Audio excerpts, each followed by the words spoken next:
tarde a todos. Caro Porão para meu pé. Boa tarde a todos. Caramba, o pessoal está meio fraco aí no finalzinho já, hein? Vamos lá então. Então, o nosso grupo, antes de mais nada, né, gostaria de mais uma vez agradecer, né, pela oportunidade de presenciar e poder aprender, né, com tantas contribuições aqui acerca não só da parte linguística das nossas, que é tão importante para nós, né, mas como com reflexões tão importantes dessa luta que nós temos com relação às nossas práticas relacionadas às nossas vivências na educação escolar indígena, seja lá em loco, né, nas escolas indígenas, sejam nas contribuições com relação às universidades que têm as suas licenciaturas voltadas às populações indígenas. Então, no nosso grupo, que foi o GT1, houveram inúmeras colocações pelos integrantes que estavam, bastante homogêneo, né, diversos parentes de outras regiões também, e eu vou agora ler para vocês aqui, né,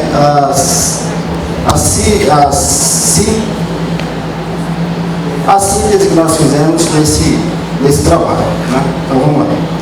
Em nosso grupo de trabalho fizemos uma reflexão a partir de todos os trabalhos desenvolvidos com línguas indígenas na busca de um fortalecimento linguístico.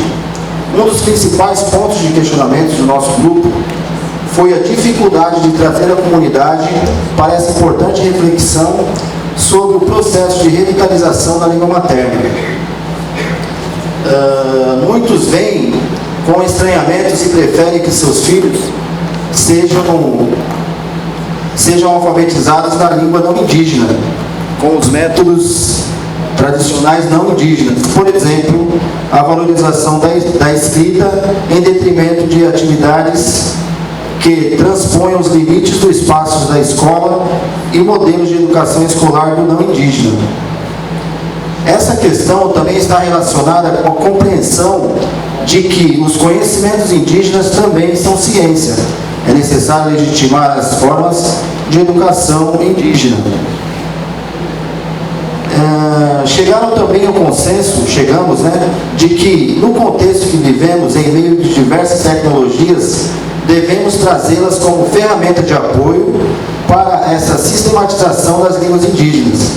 Como, por exemplo, trazemos a experiência dos indígenas no Baixo Tapajós, com enfoque na memória como instrumento de revitalização na língua Nhanhangatu. São 13 povos indígenas envolvidos diretamente no fortalecimento linguístico e cultural, contrariando discursos oficiais que dizem que esses povos já estavam em extinção, né? Iniciaram esse trabalho nos anos 2000. Esses povos não tinham escolas oficiais e se articulavam por meio de oficinas com aulas ministradas por professores falantes de Nhanhangatu, como Baré e Baniwa, em salas anexas. Atualmente são 49 indígenas com professores indígenas da própria região que ministram as aulas de Nhanhangatu. Depois da conquista de uma educação que realmente valorizasse o fortalecimento das culturas indígenas, a partir da Lei de Diretrizes e Bases da Educação Nacional, foi garantido que as populações indígenas poderiam manifestar em sala de aula a sua própria cultura. Conseguimos observar essa transição na fala de professores que participaram desse processo. É o caso da professora Catarina, que participou da primeira conversa de como seria essa formação pensada para os professores indígenas, onde um dos principais requisitos para esse ingresso era falar a língua materna, né? E no decorrer acabou sendo perdido esse pontapé inicial que seria para o ingresso desse estudante, né? Por outro lado, temos a experiência dos indígenas cangangues que vivem no Oeste Paulista, onde dividem o território com o povo terena. Foi enfatizado ainda que os professores têm que ter estratégias diferentes para alcançar o aprendizado dos alunos, ocupando todos os espaços que favoreçam e contextualizem a importância do uso da língua indígena, como, por exemplo, por meio do plantio, confecção de utensílios, brincadeiras, rodas de conversa com sábios mais velhos e detentores de saberes distintos. Retomadas de práticas antigas, como, por exemplo, dado pelo professor Luan, sobre a retomada de caminhos antigos usados pelos tupis-guaranis e que há 40 anos não usam mais. Nessas práticas, o uso da língua se fortalece no reconhecimento do território. Retomadas de outros espaços do uso da língua que transponham o uso da língua no espaço escolar. Assim, os conhecimentos em torno da língua materna não deveriam se privar a 2 dias da semana, pois o fortalecimento da língua tem profunda relação com os espaços tradicionais do uso dela. Para que haja realmente esse fortalecimento, é de consenso de todos que os educadores e educadoras precisam se apropriar e fortalecer a própria identidade étnica por meio da pesquisa, da pesquisação, da pesquisa colaborativa e que se compreenderem como pesquisadores e pesquisadores de suas próprias línguas e culturas e de suas práticas. Por fim, vale ressaltar a grande importância do projeto linguístico realizado pela Unicamp, em parceria com a Camuri e Idiomas, na sistematização de nossas línguas indígenas, com o conceituado linguista professor Dr. Vilmar D'Angelis e sua equipe toda que faz parte desse trabalho magnífico, né? E é isso. Eu acho que foi um pequeno resumo que fiz. Obrigado. Nhangatuci! Não tô louco, gente. É uma resposta ao discípulo de Marquês de Pombal que proibiu, né, com seus projetos de branqueamento da cultura, né? Eu tô dando a resposta para ele hoje, né? Bem, a gente, o grupo 2, né?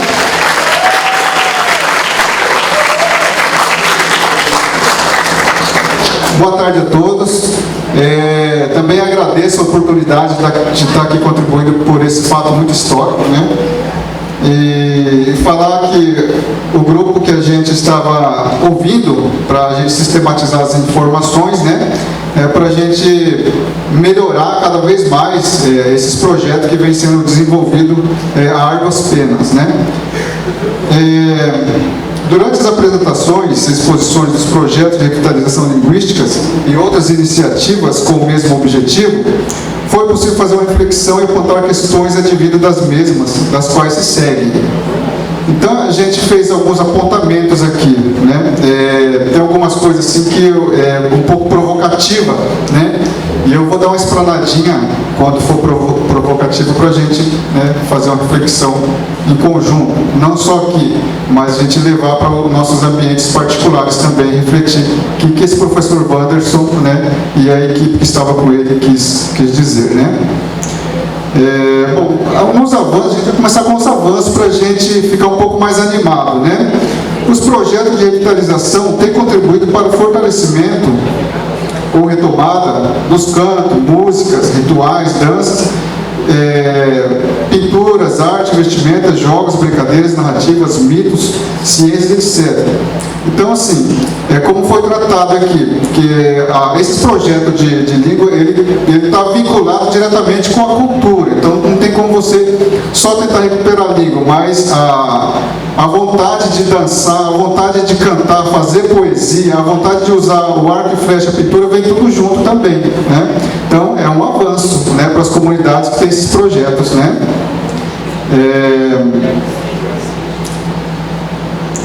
E também na escrita temos avanço na produção da grafia, dicionário, gramáticas, livro, produção de texto, documentação da língua, material didático e na literatura. A produção de registros de audiovisuais e desenvolvimento de jogos eletrônicos. A gente está colocando aqui um elemento muito presente na sociedade hoje, né? Que é essa questão da internet, né? E todos esses aparelhos aí, né? E a molecada gosta, né? Então, assim, se a gente for comparar a nossa cultura, vai ser uma competição meio que injusta, né? Porque a molecada vai tudo para outro lugar, né? Então, se a gente não se reinventar, nessa nossa cultura, não se reinventar, a gente pode perder, né, os nossos valores, né? Então, por isso que a gente está utilizando como instrumento, assim como já foi dito no primeiro grupo, né? Retomada de línguas de origem em diversos contextos, fortalecimento da identidade, formação de professores indígenas, formação de pessoal para atuarem no desenvolvimento dos projetos, né? O que é isso? Então, a gente também, a gente viu que durante as exposições do projeto, alguns professores tiveram que contar com outras pessoas de fora para estar ajudando. Então, talvez a formação desses professores, né, dessas pessoas dentro da própria comunidade, para estar conduzindo, né, para estar manuseando esses instrumentos, né, como eu vi que o Silvino mexendo todos esses eletrônicos aqui, né, e outros demais, né, a gente mesmo tem que adquirir todas essas habilidades para fazer mesmo, né, GGI, desenvolvimento desses projetos. O diálogo com parentes e outros ambientes, como universidades, para perto do interesse da valorização das línguas e culturas. Aqui foi o depoimento do colega nossa, que ela que eu acho que ela está estudando aqui, ela disse assim que ela, até quando ela estava na maneira, ela não via essa importância da cultura. Quando ela vem para a universidade, ela começou a ver que a cultura dela tem muita importância. Aí ela volta para ver agora mais essa visão de que os jovens de lá também já começaram a dar importância, né? A Universidade de Metodologia, enquadrada pelas comunidades que participaram no processo de transição que se completam. Então, essa metodologia que a gente colocou, a gente viu que o professor ele fez, né, uma exposição sobre esse método de parceria, né? Não se chegar lá, não atendendo as universidades chegar lá e impor, assim, ó, isso aqui é bom para vocês, toma, né? Não, mas sim fazer parceria com eu acho que isso aqui ajudaria vocês. E aí fazer esse diálogo com a comunidade, né? Para que vai dar certo. Há projetos organizados, iniciativas da própria comunidade. É uma coisa assim, a gente também viu, na maioria dos projetos, sempre teve uma pessoa da comunidade que correu atrás desses projetos, aí para depois acontecer, né? Então, assim, a própria comunidade se mobiliza, né? Os próprios lideranças da comunidade se mobilizam para isso. Aí tem uma coisa também que a gente comentou no grupo lá, a gente resolveu colocar aqui, que a língua é um fator determinante para o conhecimento de alguns povos indígenas. Então, aí a gente viu a realidade de alguns grupos do Nordeste, né? Por exemplo, não estão falando a língua, são eles não são indígenas, então, né?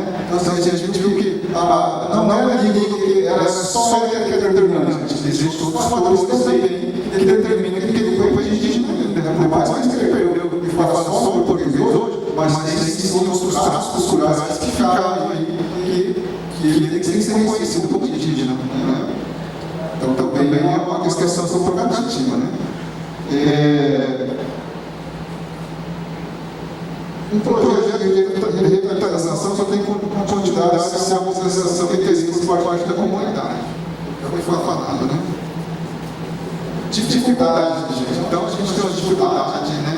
Mas resolvemos ainda compor mesmo assim, né? A falta de apoio técnico financeiro para a realização dos projetos, logística, material de apoio e estação de transporte. Isso a gente falando da questão interna, né? Quando não tem um órgão governamental ou uma organização que não está atuando. Então, para nós mesmos. Então, tem gente que cobra. Mas vocês indígenas, por que vocês não reconhecem vocês mesmos? Então, às vezes falta equipamento para nós mesmos para fazer uma coisa, né? Então, por isso que a gente corre de parceiros lá fora. A sensibilização dos órgãos públicos é reconhecer a importância dos projetos para as comunidades. Então, a dificuldade, né? Isso aqui como está muito descarado hoje, né? Na conjuntura política atual, né? Se não há sensibilização. Então, quanto mais dificuldade, melhor, né? Quanto mais dá trabalho para melhor. Então, por isso que muitas vezes muitos projetos chegam, né, nas gavetas e são jogados lá para dar trabalho para eles, né? Então, assim, tem uma sensibilidade da questão cultural brasileira, né? Nem a questão cultural do povo, mas a questão cultural do Brasil, né? O Brasil tem tanta riqueza, mas, infelizmente, esse pessoal trabalhar, esses burocratas, ainda não descobriram, né? Que o Brasil é rico culturalmente, né? Aí tem outra questão que é o provocativo. Eu vi nas exposições de beleza que quando, e é certo, quando há um elemento comercial dentro da questão de coletar informações, né, corre-se o risco de você informar coisas que às vezes não existem, né? Mas também a gente viu que não há um conhecimento ancião na parte intelectual e na parte financeira, né? Porque daí sai uma pessoa fora da academia, da universidade, e vai lá e ganha o salário dele, né? E está fazendo o trabalho dele com a sociedade. Mas o ancião também, quando dá o depoimento dele, quando ele passa as informações dele para ser coletadas, também faz fazer o trabalho com a sociedade. E por que ele não pode ser conhecido intelectualmente, né? Por que ele não pode ser remunerado também dignamente, né? Então, coisa que a gente trouxe liberdade, né? Por causa desse rapaz, ele é um doutor também, ele é uma pessoa muito sábia para nós. Então, o conhecimento dele é como se fosse uma riqueza para a comunidade. Então, por isso que a gente está valorizando também essa questão, né? Por isso que nós estamos fazendo essa reflexão mesmo. Quando entra as questões comerciais, mas aí, para valorizar o trabalho desse ancião também, né? Como reconhecer? Então, outra questão, né? E as propostas, né, que a gente fez. A criação de uma rede de socialização das experiências dos projetos de realização de livros indígenas no Brasil. É o que diz mesmo. A gente estava vendo aquela revista que foi proposta para a gente usar os artigos, mas que ficou o professor ali, né? Então, a gente utiliza mesmo esses espaços, né, para a gente divulgar mesmo, publicar essas experiências para outras pessoas verem, né, o que está dando certo ou não, né? Então, a gente utiliza esses espaços também, as redes sociais também, né? A gente utiliza isso, não ficar mandando recadinho, né? Eu estou aqui, eu lá, eu vou a gente vai fazer um grupo mesmo. Pessoal, isso aqui está bem, né, gente? Eu vi esse projeto do professor lá, as pessoas sociais mesmo. Estamos vivendo um tempo difícil, a gente tem que se agarrar em tudo, né? Fazer uso. Criação de uma revista digital, agora já está sendo postada, né? Criação de uma revista digital online, né? Nós mesmos, né? Nós mesmos criamos essa revista, né? Para a gente ocupar esse espaço também. Os projetos. Tem outra coisa aqui. Os projetos também, gente. A gente viu que tem algumas comunidades, né, que a maioria das comunidades indígenas tem a sua riqueza, que elas não querem mostrar para ninguém, o registro sagrado, o registro sagrado, né? Então tem muitas coisas que às vezes pesquisadores, até nós mesmos da comunidade, a gente quer tirar tudo aquilo que colocar registrado escrito, né? E às vezes não é assim. Por isso que muitos mais velhos, eles resistem, eles não querem que essa questão sagrada seja repassada na forma escrita. Então, cabe a nós aí, os indígenas, né, e também os parceiros, procurar outra forma de mostrar que existe um conhecimento, mas sem cunhar essas questão assim, fica muito evidente, então talvez tenha que ser exposto, né? Esse conhecimento mais grande não tem que ser exposto, porque a comunidade mesmo não tem que ser exposto, esse conhecimento, né? Para todo mundo ver, porque é sagrado, né? Então é outra coisa aí que a gente respeitar o sagrado, a gente diz as coisas sagradas, né? Também as inovações metodológicas, usando outras tecnologias, que já foi feito, né? Como os livros e aplicativos, né? Que foi proposto, né? O jogo de games, né? Até pensei que também ia jogar um pouco, mas deu para jogar. Foi fazer essa questão temática indígena, no curso das universidades, com a participação dos estudantes indígenas por meio de cursos e eventos. Eu e a Ana, a gente estava ali, a gente debateu um pouco, né? Assim, porque eu coloquei uma proposta ousada, né? Da gente criar dentro das universidades um espaço como disciplina de culturas indígenas ministrado por professor indígena, né? Criar esse espaço, né? Aí a gente debateu porque ficou um pouco complexo e difícil, então a gente colocou aqui como apenas temática, mas as temáticas já são abordadas como disciplina. Mas assim, o professor ministra a aula para falar da cultura da diversidade cultural no Brasil. Eu acredito que isso tem que ser feito ainda no Brasil, né? Senão a gente sempre vai ficar tropeçando, né? Essa sensação aos órgãos públicos parece a sensação de encontros nacionais para tratar políticas linguísticas. É uma proposta, a gente coloca aqui de novo como proposta, sensibilizar, propor que se sensibilizem, né? A quantidade dos projetos, né, que faz parceria com a comunidade interessada, consultando também para construir junto novas metodologias, né? Aqui eu vou trazer uma informação, talvez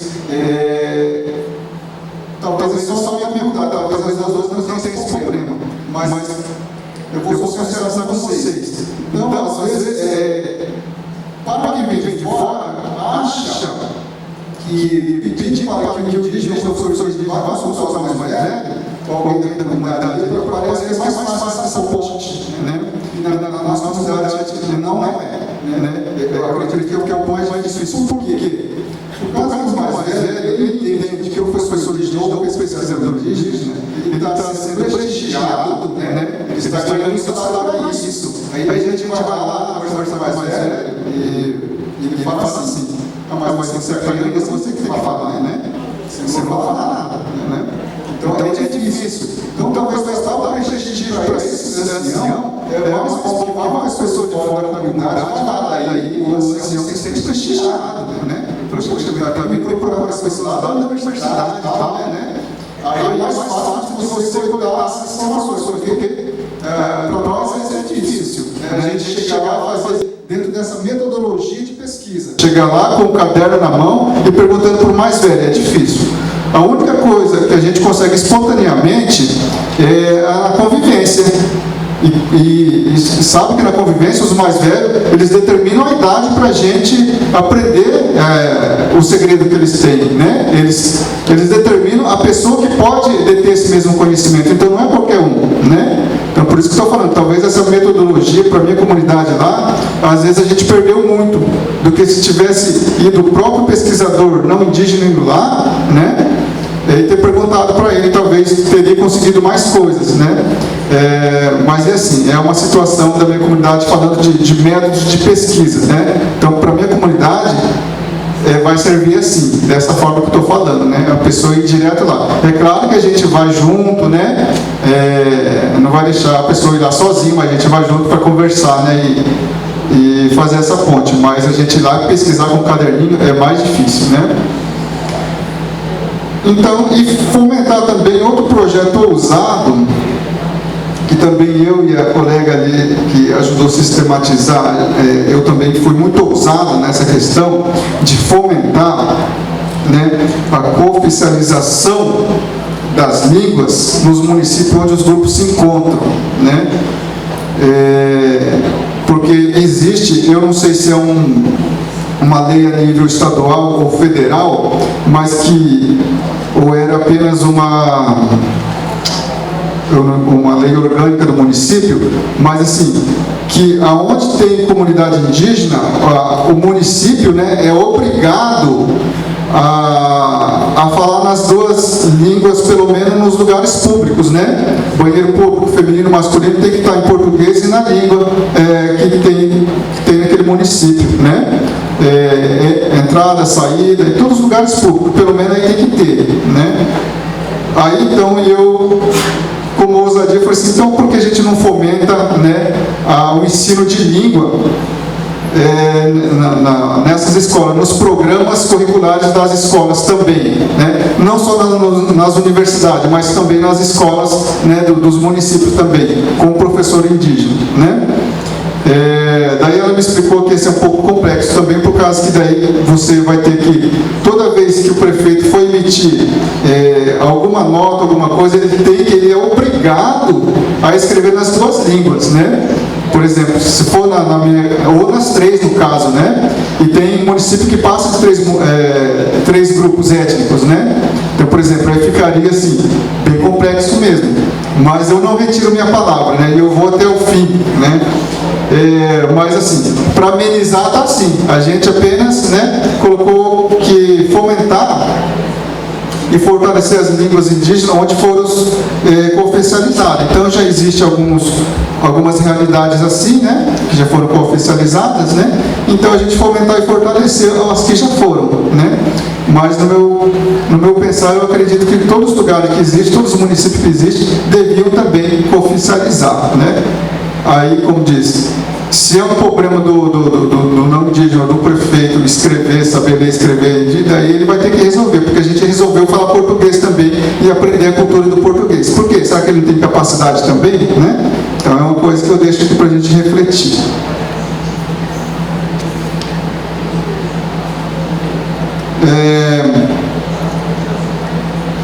Garantir nos cursos de formação de professores, como licenciaturas culturais, o ensino da alfabetização bilíngue, né? Então, eu acho que isso já vem acontecendo, mas a gente reforça de novo, né? Toda vez que tiver formação de professores, que o bilinguismo seja sempre não pautado, né, mas sim realizado nesses cursos, né? O que já está acontecendo, mas a gente está reforçando aqui de novo, né? Então essas são algumas das nossas observações e avaliações dos projetos, né? E algumas reflexões também. Muito obrigado pela atenção de todos. Nosso grupo, né, trabalhou algumas questões. Nós partimos para a construção, nós fizemos diferente dos indígenas, né? Nós não avaliamos os projetos, nós fizemos mais uma proposta, né? Então nós partimos de uma proposta feita pelo professor Domingos, né? Com categorias de análise, complementada por ideias do Helder e dos outros membros do grupo, e discutimos essa proposta junto com o grupo 2 e tentamos, na verdade, o grupo 2 tinha proposta semelhante, só formatada de uma maneira diferente, né? Apresentada, pensada de uma maneira diferente, mas as mesmas ideias. Aí eu e o colega Eduardo tentamos montar a partir da proposta de categorias para análise, né? Então, nós fizemos uma proposta que seria mais para análise dos projetos, né? Aí, se o Domingos quiser complementar, se tiver alguma coisa fora do que foi dito, vocês complementem, tá? E o Eduardo também vai complementando. No meu caso, se a Ivana quiser complementar, também fica-se à vontade, viu, Ivana? A Ivana estava... Como a Dulce colocou, a gente tirou alguns pontos comuns. A dinâmica do grupo 2 foi eles partiram do critério de análise e a gente começou a pensar sobre metodologias que seriam aplicadas em projetos de digitalização, né? E aí, a partir de alguns conceitos, fechar alguns conceitos para pensar sobre metodologias. Então, há alguns pontos em comum entre as duas propostas, a gente resolveu juntar num documento só e tentar fazer esse diálogo. Curiosamente, estamos falando de uma universidade do Norte, do Amapá, e ela da Universidade do Sul.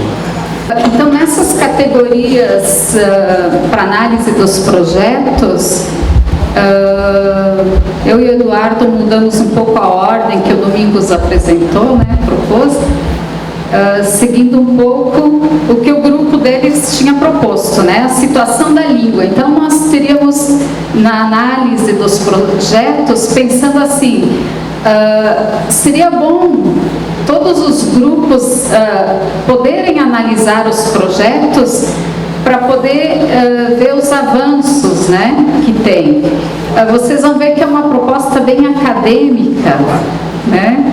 Então, o primeiro momento seria um diagnóstico sociolinguístico daquelas comunidades envolvidas no processo de revitalização, né? Esse diagnóstico sociolinguístico precisaria ter uma formação dos indígenas envolvidos no processo, né? Para orientar, instruir, dar instrumentos para que eles fizessem a pesquisa e a análise da situação sociolinguística da sua comunidade, como ela está. Então, qual o nível de bilinguismo ou monolinguismo, né? Então, é um bilinguismo ativo, passivo, que nível, que tipo de conhecimento, quem tem, né? Então, tudo ali tem vários itens a serem pesquisados que estão implicados nesse nível de bilinguismo, seguindo mais a sociolinguística, a teoria sociolinguística qualitativa, né?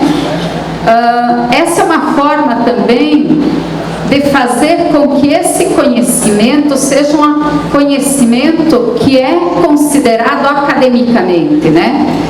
Nós estaríamos formando pesquisadores indígenas que vão avaliar as situações e depois pensar em estratégias de acordo com suas realidades, com seus povos, né? Com a colaboração, com a parceria com os pesquisadores não indígenas.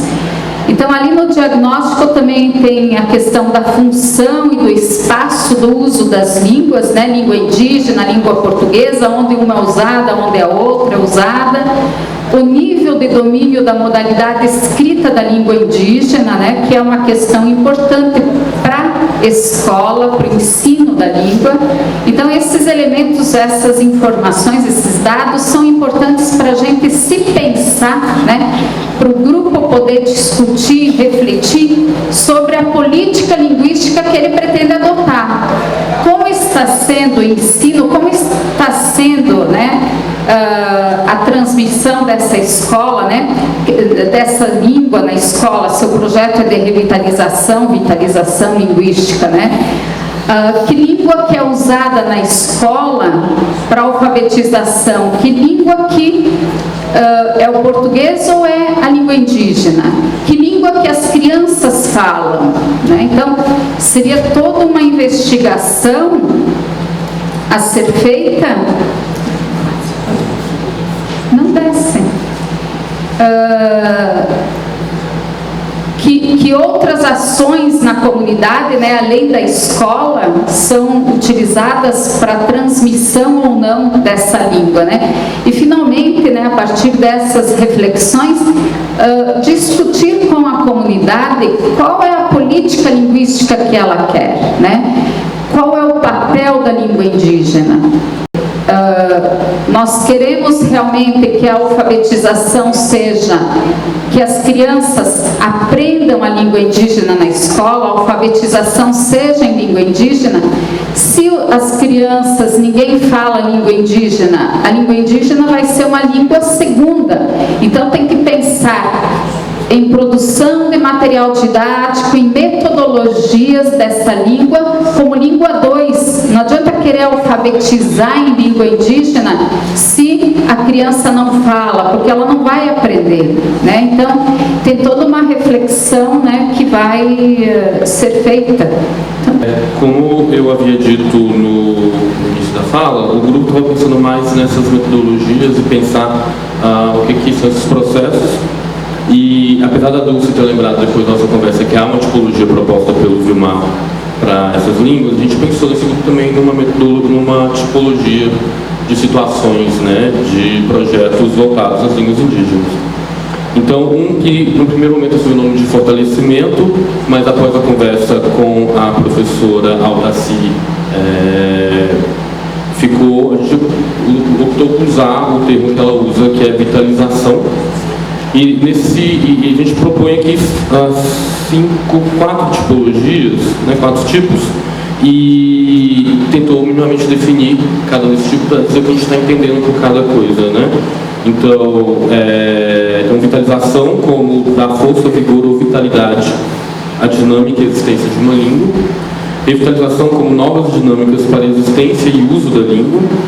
Atualização da língua como instrumentalização da língua para novas demandas sociais. E o que a gente chamou de estudos de línguas ancestrais, que a gente trabalha com 2 situações. Quando eu preciso retomar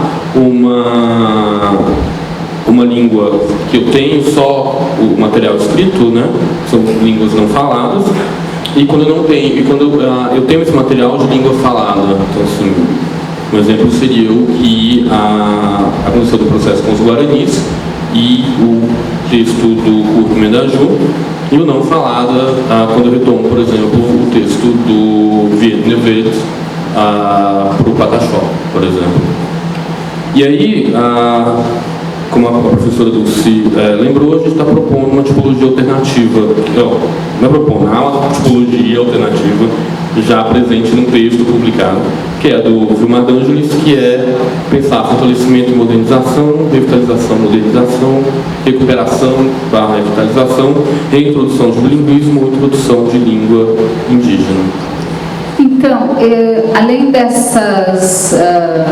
desses passos, né, então, ver a situação da língua, analisar a situação da língua, pensar na política, ver qual a política linguística que a comunidade está adotando, né, e pensar em uma política linguística. Aqui seria caracterizar, né, ver qual a tipologia da situação, que situação é essa da comunidade. Nós apresentamos ainda alguns aspectos que poderiam ser, né, analisados, né, nos projetos. Então, qual o grau de participação ou protagonismo dos indígenas no projeto que está sendo desenvolvido, né? É um projeto que vem de uma demanda indígena, é um projeto trazido de fora. Qual é o engajamento dos indígenas nesse projeto? Se eles que estão querendo realmente o projeto. Aí também o grau e a natureza da participação, envolvimento da escola no projeto. A escola abraçou o projeto ou não? A escola está dificultando o projeto ou colaborando com o projeto, né? Quer continuar? Esses outros tópicos, né, tem a ver com esse que ela colocou, então tem aqui a escola e produção de material didático. Avaliar o que está sendo produzido, isso, e o que vai ser produzido, gerar perspectiva sobre o que vai ser produzido também. E grau de ações em processo comunitário ou micropolíticos, essas ações dentro da própria comunidade, como a comunidade está encarando essas ações. E um último ponto, que é o tipo de documentação linguística elaborada pela comunidade. A gente modificou um pouco aqui a proposta inicial, que colocou documentação linguística, é que a comunidade pode estar registrando cantos, pode estar registrando narrativas, pode estar registrando mitos ou outros gêneros ou outros locais de fala, que não são na escola, não estão escolarizados, mas existe essa documentação, existe gravação, existe texto escrito, publicado ou não publicado. Eu tenho uma experiência de um quilombo no Amapá, que uma pessoa da comunidade faz um jornal, está documentando a história daquele local inevitavelmente, né?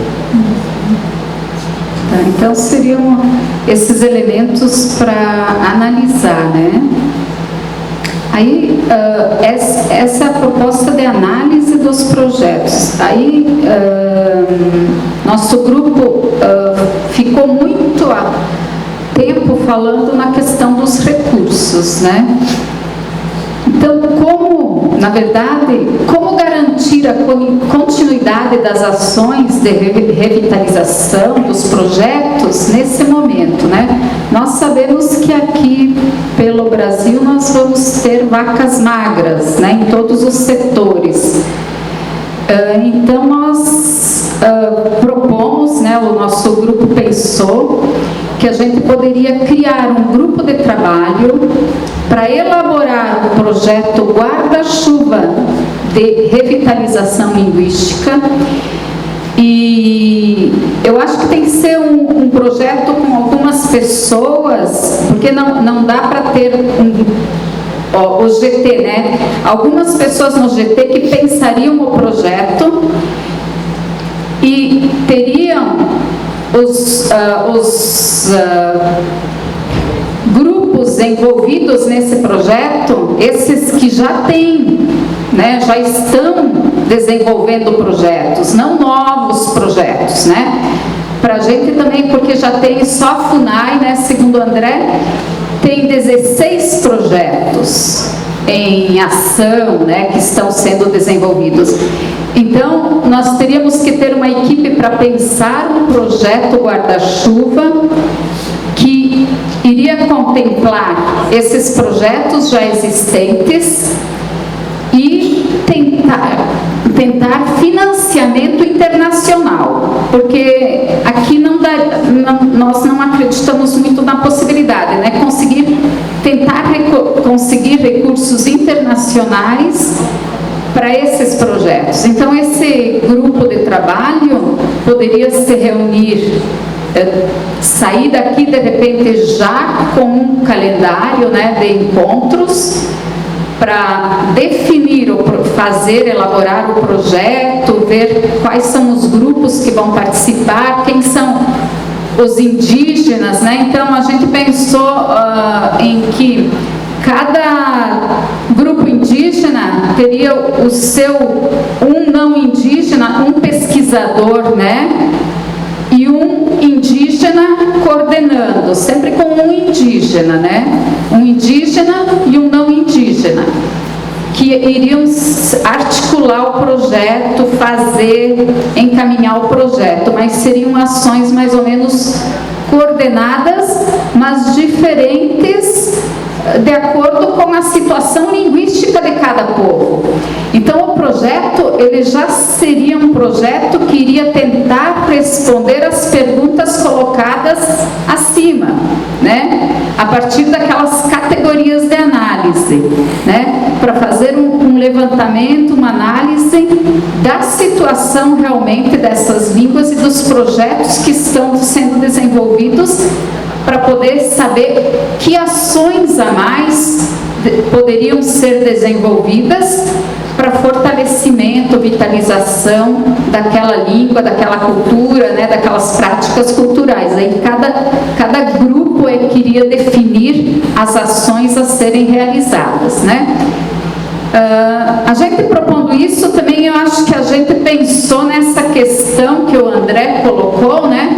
Como fazer com que a questão da revitalização indígena seja, de repente, uma linha de pesquisa na universidade e que possa, né, que os alunos indígenas possam fazer TCCs sobre essa questão, mestrados e até doutorados sobre essa questão, tá?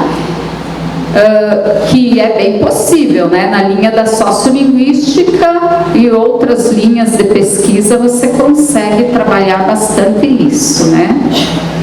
E aí o ponto 2, né, o Eduardo também. Pegando esse finalzinho da fala da Dulce, a gente chega no ponto 2, que é um projeto desse, uma perspectiva sobre dessa, necessariamente precisa gerar ou ter conhecimento sobre. Então, a gente já meio que delineou no grupo de pesquisa construir conhecimento e estimular as pesquisas sobre projetos de integração linguística, a partir da produção de material sobre metodologias, a partir da análise desses projetos. Pensando nisso, a gente pode ter, a partir de um trabalho como esse, teses, dissertações, monografias, artigos, livros e capítulos de livros, que podem fomentar, inclusive, esse espaço dentro do meio acadêmico para essa linha de pesquisa. Isso, não sei aí aos membros do grupo se tem mais alguma coisa que